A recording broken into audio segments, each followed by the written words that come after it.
हमारा क्वेश्चन है, in a seminar the number of participants in Hindi, English and mathematics are 60, 84 and 108 respectively.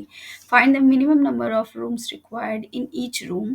The same number of participants are to be seated and all of them being in the same subject.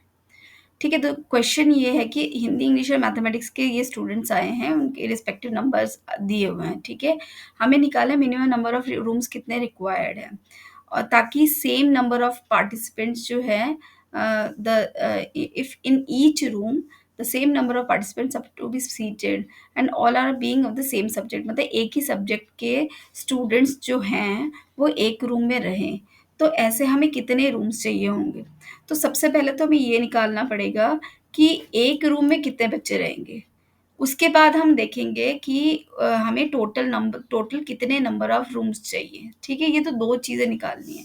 तो सबसे पहले तो जो हम ये HCF निकालेंगे, हमने निकालना है, इनके फैक्टर्स निकाले 80, 60, 80 एंड 108 के फैक्टर्स निकालेंगे और उसका हाईएस्ट कॉमन फैक्टर मतलब एचसीएफ निकालेंगे। ये जो कॉमन फैक्टर होगा पहले हम वो निकालते हैं। तो ये 5 से करते हैं।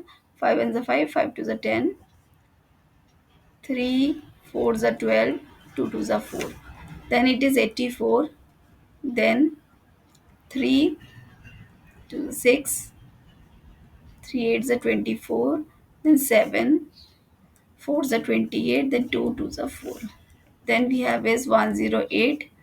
3 3 9, 3 6 18. Then 3 12, 3 4, then 2 and 2. तो हमारे इसके फैक्टर्स के आगे 60 के फैक्टर्स है 2 स्क्वायर इंटू 3 इंटू 4। उसके बाद 84 के फैक्टर्स है हमारे 2 स्क्वायर इंटू 3 इंटू 7 एंड 108 के फैक्टर्स है 2 स्क्वायर इंटू 3 क्यूब। तो यहाँ से हम देख सकते हैं एचसीएफ जो है हमारा कॉमन क्या आ रहा है, 2 स्क्वायर इंटू 3 यानी कि 12। तो ये जो एचसीएफ आया है वो एक्चुअली क्या है, ये बता रहा है कि एक रूम में कितने बच्चे मतलब सीटेड हो सकते हैं, मतलब एक रूम में कितने बच्चों को सीट दी जा सकती है। ठीक है, तो एक रूम में 12 स्टूडेंट्स रहेंगे। अब हमें निकालना है कि मिनिमम कितने रूम्स चाहिए सारे बच्चों को फिट करने के लिए।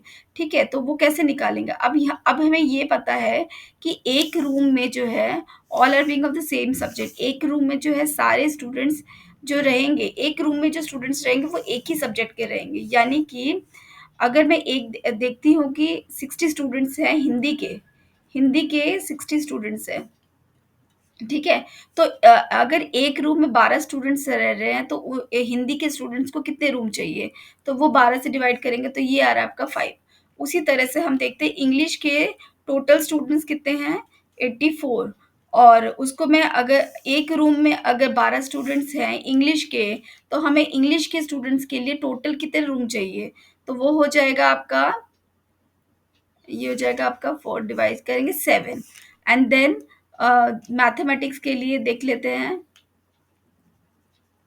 मैथमेटिक्स के लिए क्या आएगा आपका, आपके टोटल नंबर ऑफ जो स्टूडेंट्स हैं वो कितने हैं, मैथमेटिक्स से 108। और एक रूम में अगर 12 स्टूडेंट्स आ रहे हैं तो इनको कितने रूम्स चाहिए, तो ये आ जाएगा आपका 9। ठीक है, तो हम टोटल यानी ये तो हो गए, ये तीनों जो आए ये हुए हमारे रिस्पेक्टिव रूम्स, हमारे एक एक सब्जेक्ट के उनको कितने चाहिए, मतलब हिंदी के स्टूडेंट्स को 5 रूम चाहिए, इंग्लिश के स्टूडेंट्स को 7 और मैथमेटिक्स के स्टूडेंट्स को 9 रूम चाहिए। तो टोटल कितने रूम्स चाहिए, टोटल नंबर ऑफ रूम्स कितने हुए, it will be 5 plus 7 plus 9, तो इट इज इक्वल टू 21। यानी हमारे मिनिमम नंबर ऑफ रूम्स कितने चाहिए, हमें 21 रूम्स चाहिए। तो दिस इज योर आंसर।